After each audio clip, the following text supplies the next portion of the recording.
Hi friends! ఈరోజైతే ఈ సీజన్‌లో వచ్చే టమాటాలతోటి టమాటా పచ్చడి చేసి చూపించబోతున్నానండి. మనకు కాయగూరలు ఏమీ లేనప్పుడు ఇలా టమాటాలతో ఇలా టమాటా పచ్చడి అప్పటికప్పుడు చేసుకుంటే చాలా టేస్టీగా ఉంటదండి. ఏమి లేదండి, చాలా ఈజీ. నేను హాఫ్ కేజీ టమాటాలు పొడవుగా కట్ చేసుకున్నాను. 2 ఉల్లిపాయలు, 2 పచ్చిమిరపకాయలు కూడా పొడవుగా కట్ చేసి పెట్టుకున్నాను.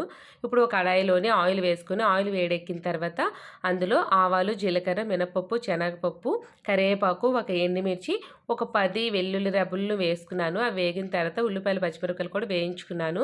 ఇప్పుడు కట్ చేసి ఉంచుకున్న టమాటాలు కూడా వేసుకొని ఒక స్పూన్ సాల్ట్ వేసుకొని ఒకసారి బాగా కలుపుకొని ఒక 5 నిమిషాల వరకు అయితే మూత పెట్టుకుని ఉడికించుకోవాలి.